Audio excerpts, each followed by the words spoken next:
बिहार की राजनीति में बांकीपुर उपचुनाव के नतीजों के बाद हलचल तेज हो गई है। बीजेपी के मजबूत किले में सेंध लगाने वाले प्रशांत किशोर की जीत के बाद अब एनडीए के अंदर मंथन शुरू हो गया है। इसी बीच जेडीयू के राज्यसभा सांसद नीतीश कुमार ने प्रधानमंत्री नरेंद्र मोदी से मुलाकात की है। इस मुलाकात के बाद सियासी चर्चाएं और तेज हो गई है। आखिर बांकीपुर की हार के पीछे क्या वजह रही और क्यों जेडीयू के नेता बीजेपी पर सवाल उठा रहे हैं, आइए समझते हैं पूरी खबर। बिहार की राजनीति में बांकीपुर उपचुनाव के नतीजों के बाद हलचल तेज हो गई है। बीजेपी के मजबूत किले में सेंध लगाने वाले प्रशांत किशोर की जीत के बाद अब एनडीए के अंदर मंथन शुरू हो गया है।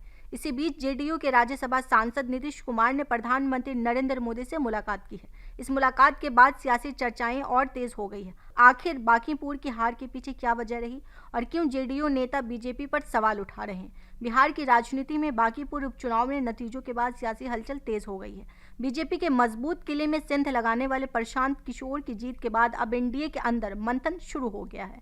इसी बीच जेडीयू चीफ और राज्यसभा सांसद नीतीश कुमार ने प्रधानमंत्री नरेंद्र मोदी से मुलाकात की है। संसद भवन स्थित प्रधानमंत्री कार्यालय में हुई इस मुलाकात के दौरान जेडीयू के कार्यकारी अध्यक्ष संजय झा और केंद्रीय मंत्री ललन सिंह भी मौजूद रहे। मुलाकात की तस्वीरें साझा करते हुए संजय झा ने बताया कि पीएम मोदी और नीतीश कुमार के बीच बिहार समेत पूर्वोत्तर भारत के विकास से जुड़े कई अहम मुद्दों पर चर्चा हुई।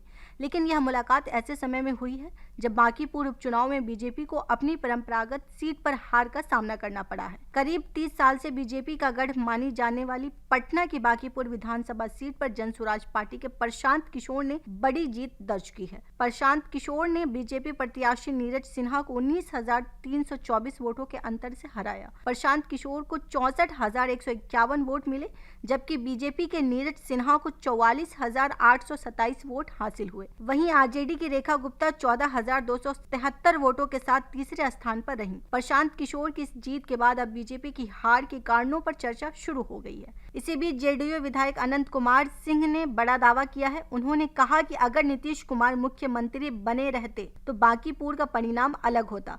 अनंत सिंह के मुताबिक जनता इस बात से नाराज है कि उसने नीतीश कुमार को मुख्यमंत्री बनाने के लिए वोट दिया था, लेकिन बाद में मुख्यमंत्री की कुर्सी किसी और को दे दी गई। उन्होंने दावा किया कि नीतीश कुमार के मुख्यमंत्री रहते एनडीए को महिलाओं और कई वर्गों का समर्थन मिलता था। वहीं बीजेपी भी अब बांकीपुर हार की समीक्षा करने की बात कह रही है।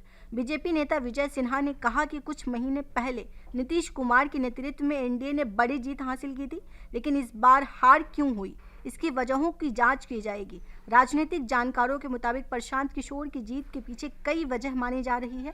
चुनाव से काफी पहले उन्होंने बांकीपुर इलाके में लगातार जनसंपर्क किया और युवाओं के बीच अपनी पकड़ मजबूत बनाई। माना जा रहा है कि युवा वोटरों का बड़ा हिस्सा प्रशांत किशोर के समर्थन में गया। वहीं जातीय समीकरणों में भी प्रशांत किशोर सेंध लगाने में कामयाब रहे। चर्चा है कि कुर्मी वोटरों के एक हिस्से के साथ साथ मुस्लिम और यादव समुदाय के कुछ वोटरों ने भी उनका समर्थन किया। बांकीपुर की हार ने बीजेपी के सामने कई सवाल खड़े कर दिए हैं। वहीं प्रशांत किशोर की जीत ने बिहार की राजनीति में नए समीकरणों की शुरुआत कर दी है। अब सबकी नजर इस बात पर है कि एनडीए इस हार के बाद अपनी रणनीति में क्या बदलाव करता है।